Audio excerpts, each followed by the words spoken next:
없다고 밝혔습니다. KBS 뉴스 황hin규입니다. 지금까지 KBS 뉴스광장을 1TV와 동시에 들으셨습니다. 지금 시각은 6시 16분입니다. KBS.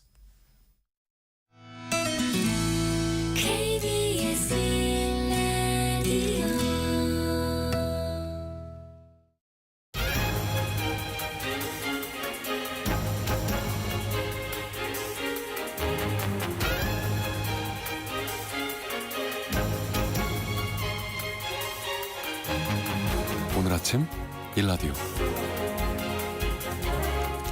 안녕하십니까. 오늘 아침 일라디오 아나운서 정은혜입니다. 최근 대규모 해킹 사고가 잇따라 터지고 있죠. 이번엔 회원수 960만 명을 보유한 롯데카드에서 무려 300만 명이 육박하는 개인정보가 해킹된 사실이 드러났는데요. 과거와 달리 통신사, 카드사처럼 한 번 뚫리면 수백만 명 정보를 얻을 수 있는 대형 기업 서버가 해커들의 주요 표적이 되고 있습니다. 신용카드 정보나 통신사 가입자 정보는 해커 입장에서 보면 더 돈이 되는 정보들이겠죠. 그런데 방대한 고객 정보를 보유하고 있는 기업들의 보안 투자와 사고 후 대응 체계는 참 아니라고 신뢰하기 어려운 수준입니다. 이번에도 사고가 처음 발생한 시점은 7월 중순이었는데 고객들에게 알려지고 대책이 나온 건 한 달이 훨씬 지난 시점이고요. 금전적인 손실이 발생해야만 보상을 받을 수 있다고 하죠. 연이어 이런 일이 발생하자 어제 이재명 대통령이 범정부적인 종합대책 마련을 지시했는데 기업이 보안 투자보다 사고 뒷수습이 싸다. 이런 계산을 하지 못하도록 보안 의무를 강화해야만 하겠고요. 잠재적인 불안과 피해에 노출된 소비자들에 대해서도 구제 방안을 마련하는 게 필요하다는 생각이 듭니다. 9월 19일 금요일 오늘 아침 일라디오 출발합니다.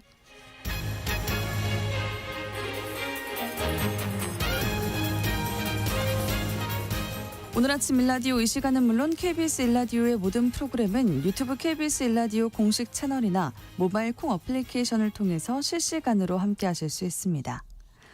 오늘 팩트연구소 시간에는 새만금 공항 개발 계획 취소에 대해서 팩트체크 해보고요. 로드앤라이프 시간에는 연휴 전 차량 점검과 장거리 운행을 돕는 첨단 기술에 대해서 이야기 나눠보도록 하겠습니다. 청취자 여러분들이 참여하실 수 있는 오늘의 퀴즈 드립니다.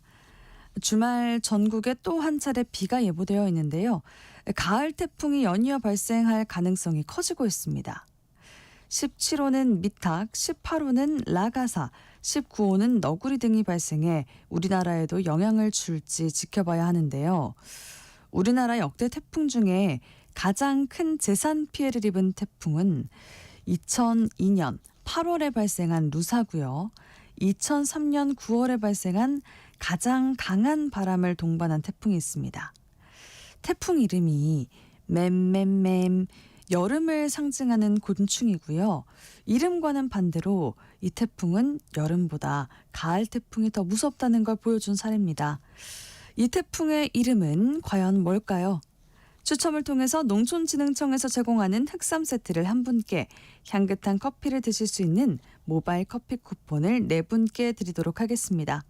방송에 참여하실 분들은 단문 50원, 장문 100원이 드는 유료 문자 샵 9730, 샵 9730으로 보내주세요. 유익한 정보와 살아있는 이야기가 있습니다. KBS 오늘 아침 일라디오.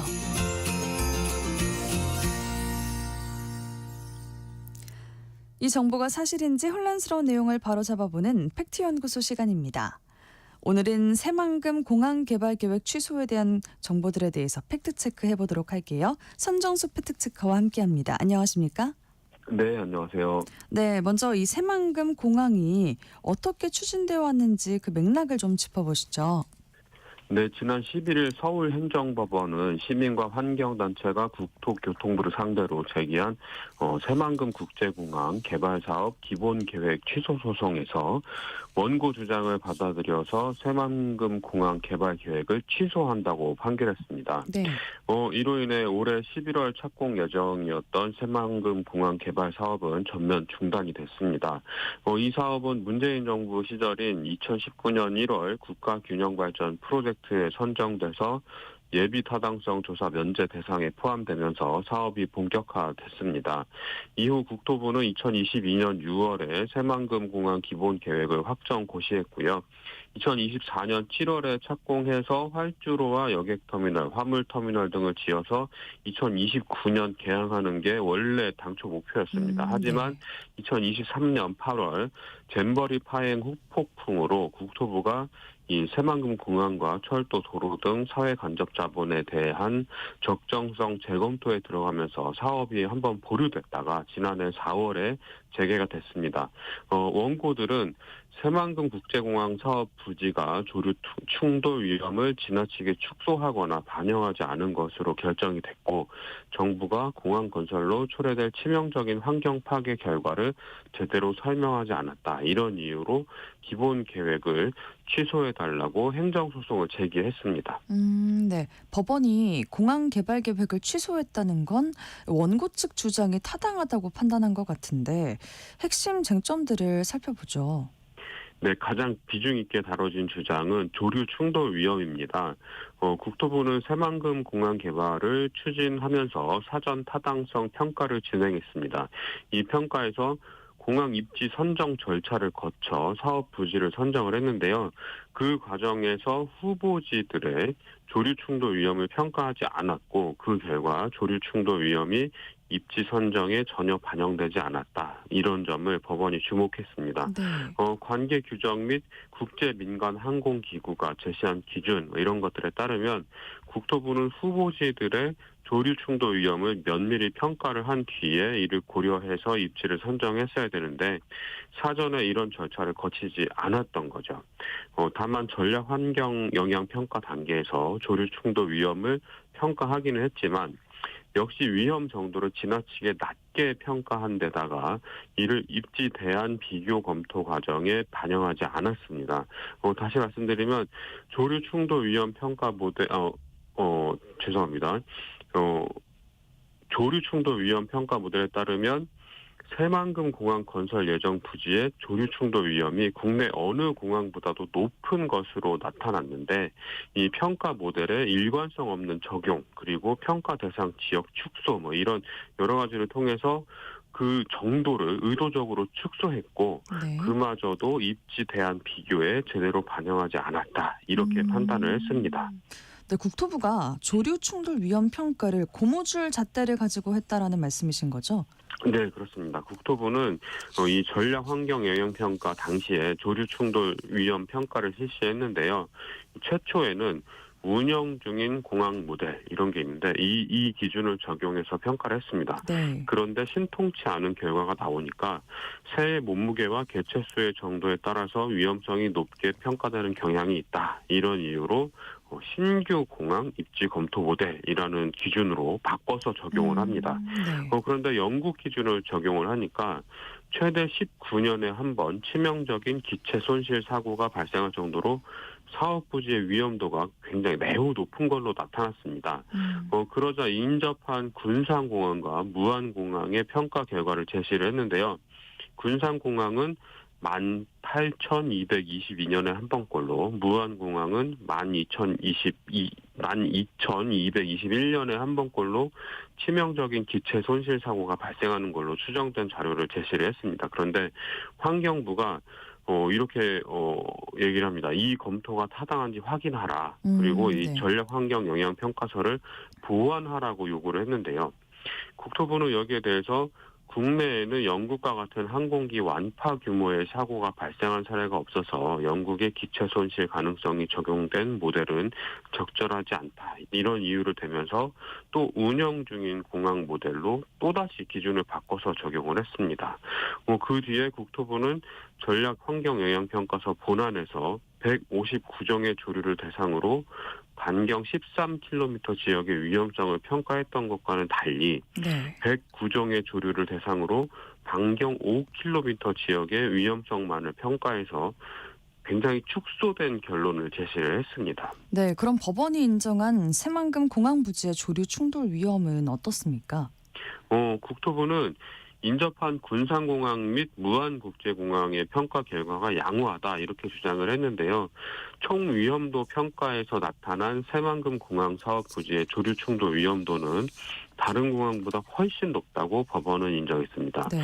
연간 예상 조류 충돌 횟수를 보면 이 새만금 공항 예정지는 반경 13km 기준 최대 45.9회로 추정이 됐는데요. 인천공항은 2.99971회, 군산공항은 0.048회, 무안국제공항은 0.07회, 이런 것에 비하면 수십 배에서 수백 배 높은 걸로 나타난 거죠. 더구나 법원은 이 국토부가 새만금 공항 예정 부지와 조류 서식 환경 및 규모가 유사하다고 주장한 무안국제공항에서 2024년 12월에 여객기 참사가 일어난 것에 주목을 했습니다. 그러면서 공항 개발 사업이 기본 계획 이후에 다음 단계로 이뤄지는 환경 영향 평가에서는 네. 사업이 환경에 미치는 영향을 줄이는 방법만 검토할 수 있고 입지를 변경하는 것은 불가능하다는 점을 지적을 했습니다. 더구나 조류 충돌 위험을 낮추는 방안은 사업 부지로부터 일정 거리 안에 새들이 모여들지 않도록 하는 것이어서 조류의 서식지 파괴로 이어질 수밖에 없으므로 인근의 조류를 보호하면서 동시에 실효성 있는 조류 충돌 위험 저감 방안을 수립하는 것에는 더더욱 한계가 있다 이렇게 밝혔습니다. 네. 환경 파괴에 대한 우려도 법원 판결에 담겼다면서요. 네, 그렇습니다. 이 새만금 공항 예정 부지는 수라갯벌이라고 불리는 곳인데요. 이 새만금 방조제가 세워지고 난 뒤에 이 거대한 새만금 갯벌이 육지로 바뀌었는데 이 수라갯벌은 새만금 방조제 안쪽에 남아있는 유일한 갯벌입니다. 이 방조제 건설 뒤에 죽은 것처럼 보이던 곳이 해수 유통을 한 뒤에 생명을 되찾았는데요.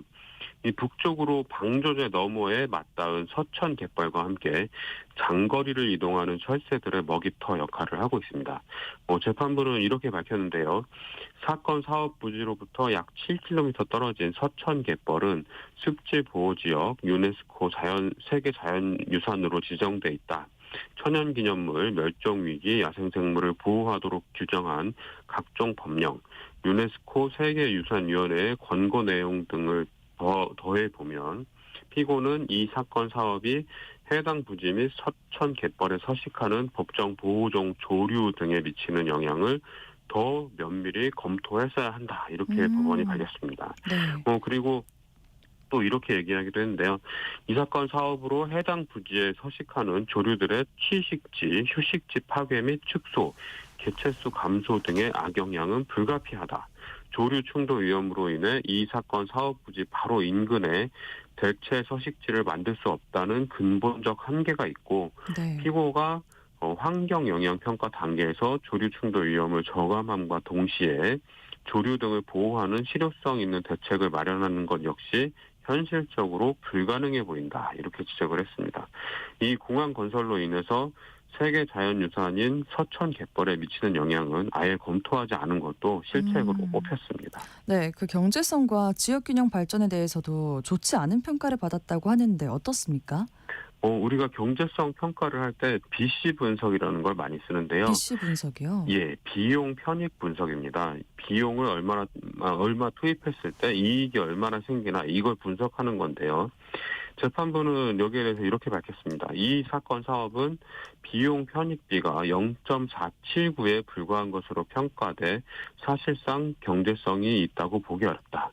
그럼에도 이 사건 사업은 지역 균형 발전을 위해 예비 타당성 조사까지 면제받은 채 추진되고 있으므로 이 사업을 통해서 달성하려는 공익이 이 사건으로 인해 침해될 공익 또는 사익보다 상당한 정도로 우위에 있어야만 그 추진이 정당화될 수 있다. 이렇게 이야기를 하는데요. 이게 무슨 말이냐면 1조 원을 투입하면 거둘 수 있는 경제적 효과가 4,790억 원 뿐이라는 겁니다. 네. 5,210억 원은 그냥 매몰되는 거죠. 그럼에도 이 지역 균형 발전이라는 공익적 목적으로 추진이 되는 거라면 이 사업으로 인해서 침해되는 공적인 또는 사적인 이익과 비교해 판단해 봐야 된다 이런 뜻인데요. 이 새만금 공항 건설로 인한 지역 균형 발전이라는 이익이 침해될 공익에 비해서 우위에 있다고 볼 수 없다 이렇게 판단을 했습니다. 일단 이 새만금 공항을 예정대로 짓는다면 조류 충돌 위험이 매우 높은데요. 이 건설 이후 과정에서 입지를 변경하기도 어렵고 그리고 실효성 있는 조류 충돌 방지 대책을 마련하는 것도 불가능하다 이렇게 본 겁니다. 그리고 법정 보호종 조류와 서천 갯벌에 악영향을 줄 것으로 보이는데 이걸 해결할 대책을 마련하는 것도 불가능하다 또 이렇게 본 거고요. 결국 공항을 지어서 누리게 될 지역 균형 발전의 이익보다 안전과 환경이 침해되는 피해가 더 크다고 본 겁니다. 네. 지금 현재 지역 공항들의 운영 성적, 경영 상태 매우 어렵죠? 네. 이 전국에 운영되고 있는 공항이 모두 15곳인데요. 지난달 기준으로 하루 평균 운항 편수를 좀 살펴봤는데 하루 10편에 미치지 못하는 곳이 15곳 중에 5곳입니다. 양양은 0.8편 가장 적고요. 원주 4편, 군산 6편, 포항 경주 6편, 사천 5.5편 굉장히 적습니다. 일일 이용객 수로 따져봐도 이들 7개 공항은 2,000명을 밑도는 수준이고요. 이렇다 보니까 지역 공항의 경영 상태도 굉장히 어렵습니다. 무안, 원주, 군산, 포항, 경주, 사천, 여수, 양양, 청주, 울산, 광주, 대구 전부 다 적자와 마이너스 이익률을 네. 기록하고 있고요. 흑자가 나는 곳은 제주, 김해, 김포, 인천 이렇게밖에 없습니다. 그렇군요. 네. 이번 판결을 계기로 가덕도 신공항, 대구 경북 신공항 건설 등에 혹시 영향을 받지 않느냐라는 이야기가 나오더라고요. 네, 이번 새만금 공항 건설 취소 계획 판결은 기본적으로는 이 지역 공항 건설의 경제성이 낮기 때문입니다. 향후에 공항 건설 사업들도 좀 더 철저한 검증이 필요할 것 같고요. 이제는 공항 건설이 지역 경제를 활성화하지 않는다는 게 너무도 명확해졌기 때문에 이 지역 정치인들이 표심을 노리고 선심성 공약을 내거는 관행 사라져야 될 걸로 보입니다. 네. 오늘 팩트연구소 시간에는 새만금 공항 개발 계획 취소에 대한 여러 가지 정보들을 함께 확인해 봤습니다. 선정수 팩트체크와 함께했습니다. 고맙습니다. 네, 고맙습니다.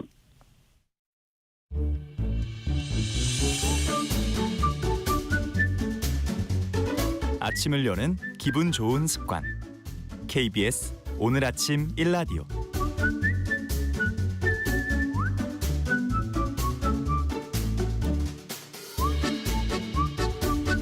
추석 연휴가 2주 앞으로 다가왔죠. 긴 연휴 동안 운전대 잡는 시간도 길어지실 텐데 오늘 로드앤라이프 시간에는 연휴 전 차량 점검과 또 장거리 운행을 돕는 첨단 기능 그리고 안전한 이용법에 대해서 함께 살펴볼게요. 자동차 칼럼니스트 폴드로트 컴퍼니 이동희 대표님 나오셨습니다. 안녕하세요. 안녕하세요. 반갑습니다. 네, 이번 연휴는요 유독 더 길더라고요. 네. 그래서 차량 점검에 더 신경 쓰는 게 좋을 것 같은데 지금 이 시기에 반드시 점검해야 할 항목들 어떤 것들이 있을까요? 아무래도 연휴가 길다 보니까 장거리들을 많이 가실 것 같은데 네, 그렇게 떠나서 고장 나면 정말 난감하겠죠. 그렇죠. 그래서 가장 중요한 거는 첫 번째는 전 타이어라고 생각을 합니다. 그래서 공기압을 맞추는 게 기본이고요. 내 차 공기압이 얼마인지 모른다라시는 분들도 많아요.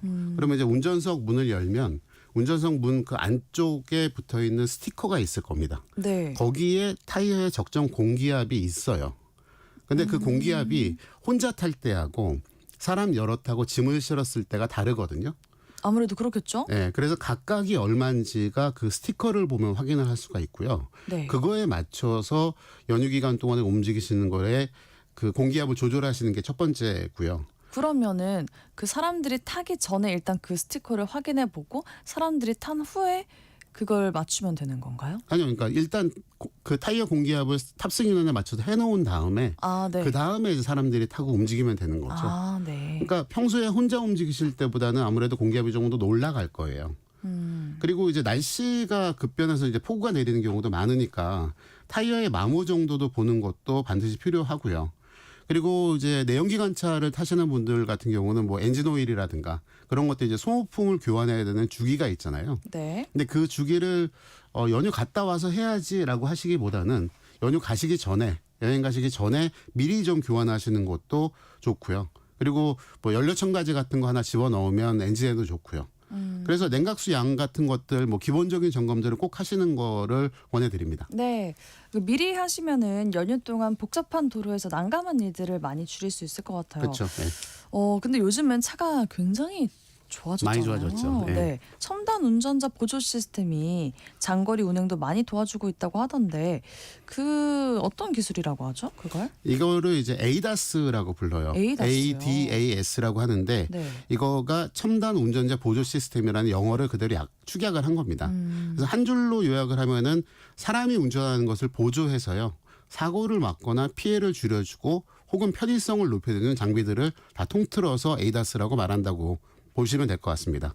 그래서 우리가 운전하는 거를 일단 기본적으로 생각을 해보면 네. 눈으로 주변을 일단 보고 계실 거고요. 그다음에 귀로 소리도 듣고요. 그다음에 이렇게 들어온 정보들을 머릿속으로 생각해서 어떤 상황인지를 판단을 하고 그리고 어떻게 해야겠다는 결정을 한 다음에 그다음에 이제 손과 발을 움직여서 차를 조작을 하거든요. 네. 요 단계들을 인지, 판단, 제어라고 합니다. 그래서 요 3단계인 거죠. 이거를 자동차에는 여러 장치들이 대신해 주는 거라고 생각하시면 될 것 같아요. 아무래도 운전을 하다 보면은 그 인지, 판단, 제어 이거를 빠르게 하는 게 사실 그렇죠. 어려운 상황들이 오잖아요. 네, 근데 사람이 그걸 어떻게 하냐면 초보 운전 분하고 네. 그 베테랑 운전자하고의 차이점은 뭐냐면 결국은 경험이에요.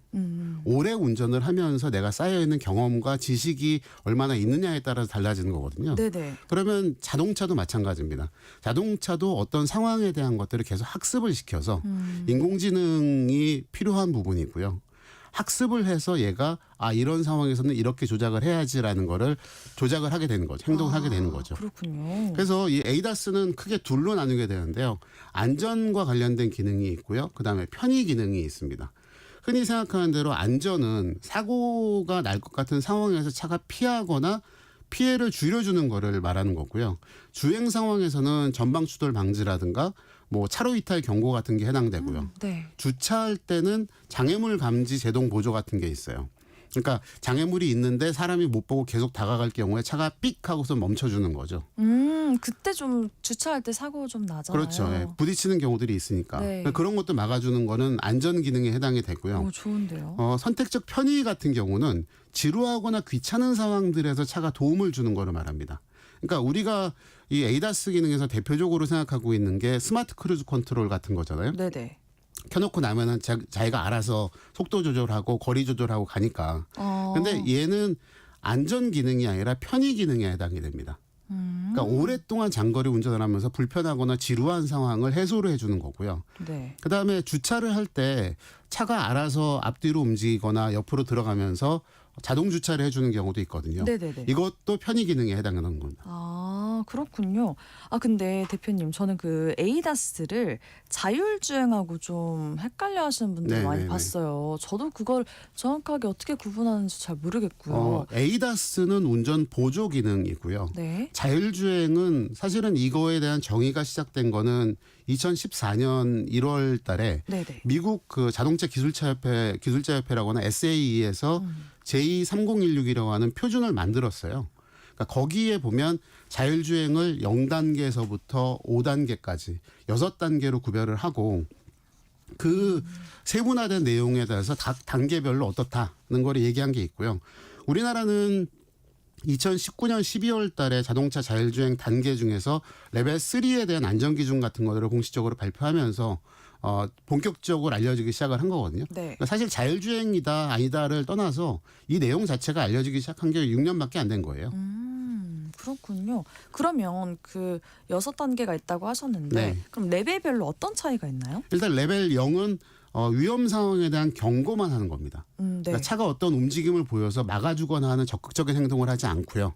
그냥 삐빅하고 경고만 해주는 거죠. 네. 그리고 레벨 1은 자동차가 움직이는 걸 보면 앞뒤로 가거나 혹은 이제 운전대를 돌려서 좌우로 움직이거나 두 개밖에 없거든요. 네. 근데 둘 중에 하나만 차가 제어해 주는 경우를 말하는 겁니다. 둘 중에 하나만요? 네, 그러니까 스마트 크루즈 컨트롤만 켜고 간다. 그러면 차의 앞뒤 움직임만 제어를 하잖아요. 네. 그러면 운전대는 운전자가 돌려줘야 되는 거예요. 네. 그러니까 이런 경우를 레벨 1이라고 합니다. 네. 근데 이것도 자율주행에서의 구변 단계에서 레벨 1인 거고요. 그다음에 레벨 2로 가면 이 앞뒤로 움직이는 거하고 좌우로 움직이는 거를 같이 제어를 해줘요. 네네. 근데 이 레벨 2 상태에서부터는 차가 마음대로 조작을 하네라고 해서 자율주행이라고 착각을 할 수가 있지만 실제로는 이 시점에서도 모든 운전에 대한 책임은 운전자한테 있습니다. 아. 이 부분이 가장 큰 차이인 거예요.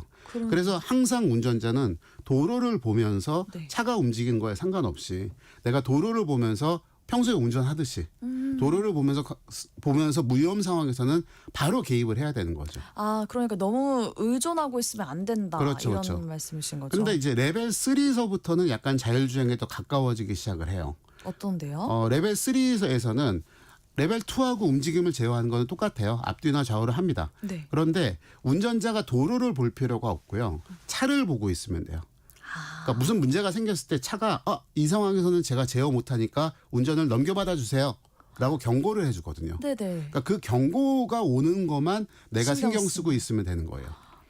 그래서 이 레벨 3에서는 차가 알아서 차선을 변경하는 거가 금지돼 있거든요. 아, 그래요? 네, 차선 변경은 운전자가 반드시 하게 돼 있어요. 그런데 생각을 해보시면 뒤에서 앰뷸런스 같은 게 오잖아요. 네, 그럴 수 있죠. 긴급 자동차가 오면 비켜줘야 되거든요. 비켜줘야죠. 그러면 이 자율주행, 그러니까 레벨 3의 주행 상태로 차가 제어를 하고 있다고 하더라도 네. 뒤에서 앰뷸런스가 온다는 거를 차가 감지를 하면 운전자한테 뒤에서 긴급 자동차가 오니까 제어권을 받아주세요. 나는 못합니다. 제어권을 받으세요라고 계속 경고를 띄워주거든요. 네네. 그리고 그러니까 그런 단계까지가 레벨 3인 거예요.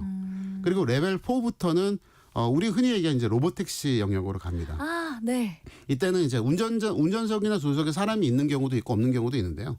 어쨌든 차가 모든 상황을 책임을 지고 네. 사고나 이런 거에도 책임을 다 지는 게 레벨 4가 되고요. 레벨 4하고 레벨 5의 차이는 뭐냐면 레벨 4는 특정 구간에서만 그게 되는 거고요. 레벨 5는 그러니까 예를 들어서 뭐 고속도로라든가 지정돼 있는 구간이 있거든요. 뭐 네. 여의도 주변에서만 그게 된다거나. 근데 레벨 5는 내가 주차장에서 나가면서부터 목적지에 도착해서 차를 세울 때까지 모든 과정을 차가 알아서 하는 거예요. 이게 진짜 자율주행인 거죠. 그러네요. 레벨 5, 레벨 5가 진짜 자율주행인 거네요. 그렇죠, 그렇죠. 예. 그럼 대표님, 우리가 쓰는 그 에이다스는 어디에 해당하나요? 그래서 이 자율주행 구분으로 보면은 레벨 2에 해당하기는 해요. 아, 레벨 2예요. 예. 근데 앞서 설명드린 것처럼 이 기능이 작동하는 동안에 모든 책임이 운전자에게 있기 때문에 주의가 필요한 거고요. 네. 레벨 3라고 공식적으로 발표가 되고 공식적으로 승인을 받은 거라면 사고에 대해서 차하고 제조사가 책임을 질 텐데 지금 에이다스는 다 레벨 2라고 말씀드렸잖아요. 네. 그래서 이걸 자율주행이라고 부르는 것 자체가 혼동을 일으키게 되는 거죠. 그러니까 이거는 에이다스라고 운전자 보조 시스템이라고 명확하게 얘기하는 게 좋고요. 네. 그리고 이 영화에서 보는 것 같은 자율주행은 아직 한참 멀었다고 생각하셔도 됩니다. 아, 그래요? 네. 한참 멀었어요? 네, 한참 저는 멀었습니다. 조만간이지 않을까 생각했는데 아직 멀었군요. 네, 대표님 앞서 그 스마트 크루즈 컨트롤 그런 기능도 언급을 해주셨는데 네. 고속도로 달릴 때 이 기능이 편하다라면서 좋아하시는 분들 많거든요. 많이 편하죠. 예. 네, 이것도 좀 더 안전하게 차를 타는 보조 기능일까요? 너무 네. 믿어서는 안 이 된다 이런 국내에서 생각이 스마트 크루즈 컨트롤이라는 게 처음 쓰인 게 네. 2007년에 현대 제네시스 세단에 처음 장착해서 판매를 시작을 했거든요. 그러니까 이게 기능이 세상에 우리나라에서 알려진 경우가 벌써 한 20년 가까이 돼가는 거예요. 그래서 많이들 쓰셨죠. 대형 세단서부터 시작을 해서 요즘에는 이제 기아 레이나 모닝 같은 경차에도 옵션을 넣거나 혹은 고급형 모델을 선택을 하면 기본으로 장착이 돼 나갑니다. 네. 그러니까 이게 가격도 많이 내려간 거예요. 그러다 보니까 이게 관련돼서 사실은 편하기는 한데 사고도 늘어나요. 사고는 들어요. 그러니까 예. 믿어서는 안 되네요. 그렇죠. 그래서 한국도로교통공단이 지난해에 발표한 조사 결과가 있거든요. 2020년서부터 2024년 7월까지 고속도로에서 스마트 크루즈 컨트롤을 사용하던 중에 발생한 교통사고가 총 19건이고요. 네. 19건인데 사망자가 17명이나 됩니다. 그러니까 이게 기본적으로 전방에 달려있는 레이더를 통해서 전파로 전방에 있는 장애물들을 감지를 하는 거예요. 네. 근데 이 레이더의 감지 거리가 한 150m 정도가 되는데 시속 100km로 차가 달리면은 1초에 한 27m씩을 가거든요. 네. 그러면은 150m를 감지한다고 하더라도 그 150m를 가는데 불과 한 5초 6초밖에 안 걸리는 거예요. 시속 100km면. 네. 그러면 그 시간 안에 장애물을 감지하고 멈추기는 어려운 거고요. 그다음에 레이더라는 것 자체의 특성상 물건을 세세하게 구별하지는 못해요. 아, 그렇군요. 그러니까 지금 차에 달려있는 레이더들은 물체를 한 60cm 정도 크기, 그러니까 사람보다 좀 작은 어린아이 정도 크기, 네. 그 정도까지만 구별을 합니다. 그런데 이거보다 더 큰 물체라고 하더라도 멈춰 있으면, 네. 그러니까 예를 들어 고속도로에서 전방에 정체가 시작해서 차들이 다 서 있어요. 네. 그러면 이런 거는 감지를 못해요. 정말요? 네. 멈춰 있는 거는 감지를 못해요? 감지를 못하죠. 왜냐하면 이게 멈춰 있는 거가 이 중앙분리대가 있는 건지 네. 차가 멈춰 있는 건지를 구별하기가 어려운 거예요. 그렇구나. 그러다 보니까 이게 아까 말씀드린 것처럼 사고 건수가 19건인데 사망자가 17명이나 된다는 거는 이게 큰 감속을 사고. 전혀 하지 않고 네. 그냥 시속 100km로 가다가 그대로 부딪힌다는 얘기거든요. 그러니까 이게 위험도가 굉장히 높은 거죠. 네. 그래서 요즘에는 이제 레이저를 이용하는 라이다라든가 사람 눈 같은 카메라 같은 거를 더해서 사고를 피할 수 있는 기술도 나오고 있기는 한데 네. 아직 보편적이지는 않습니다.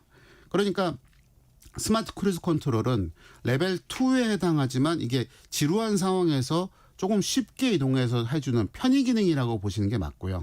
그리고 법적으로도 운전자는 항상 도로 상황을 보고 있어야 되기 때문에 이 사고 책임은 운전자에게 있다고 말씀드렸잖아요. 네. 그래서 국내에서 이런 사고들이 발생하게 되면 도로교통법상 안전운전 의무 위반으로 입건도 됩니다.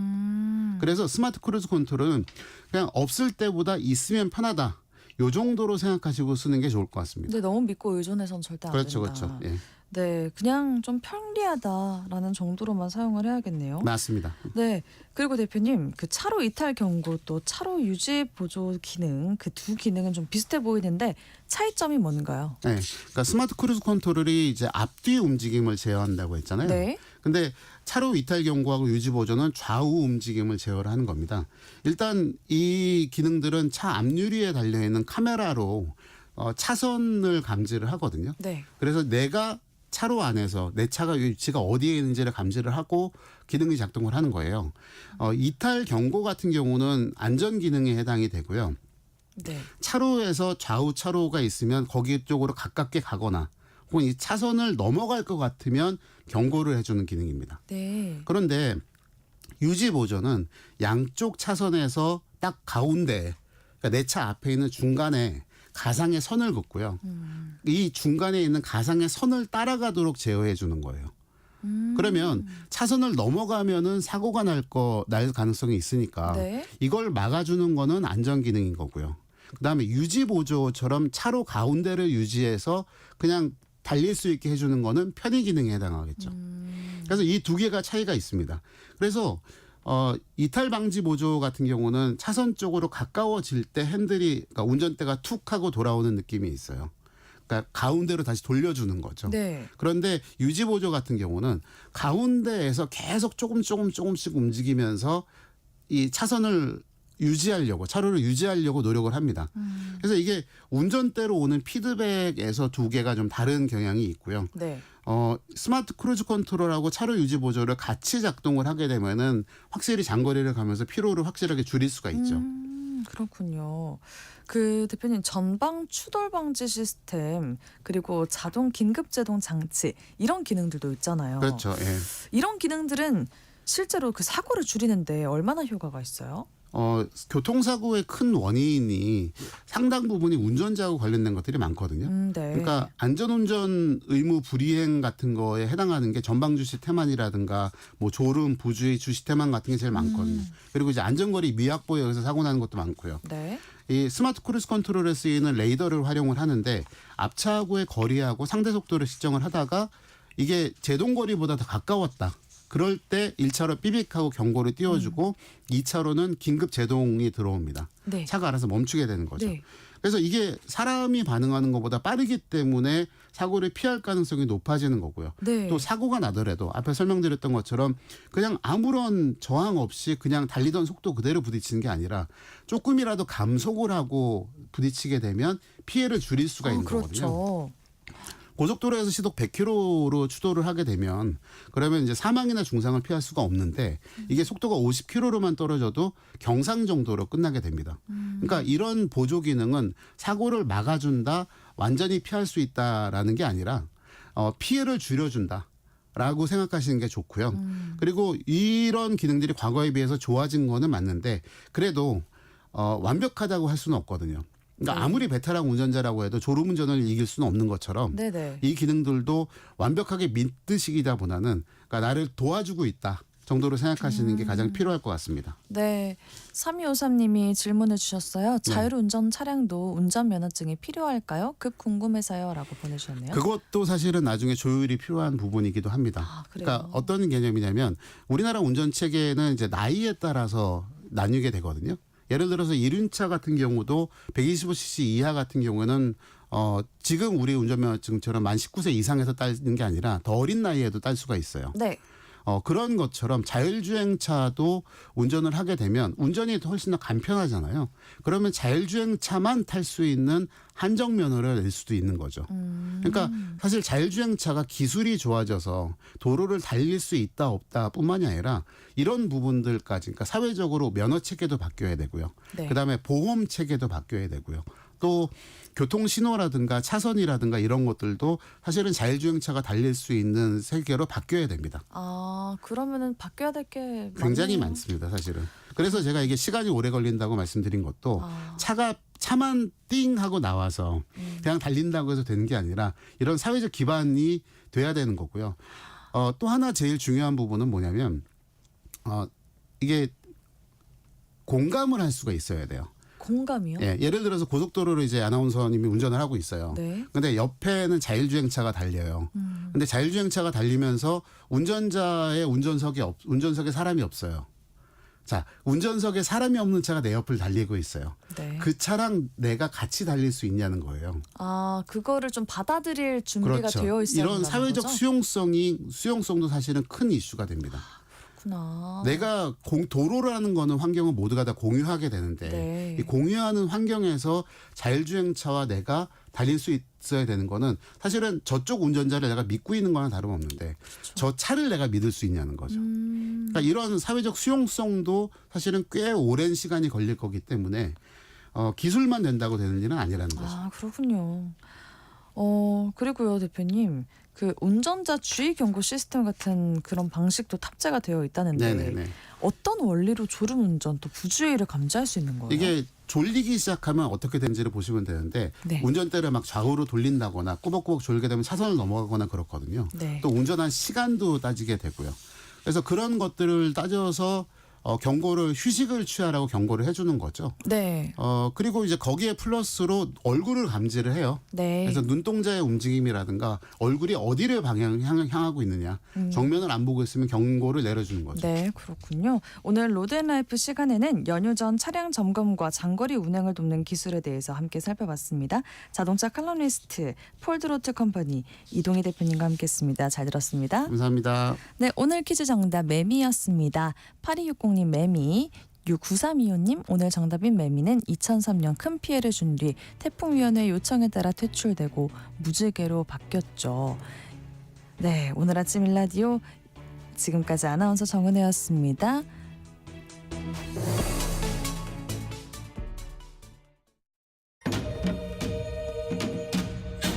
광복 80년 KBS 라디오 캠페인 밸류업 대한민국.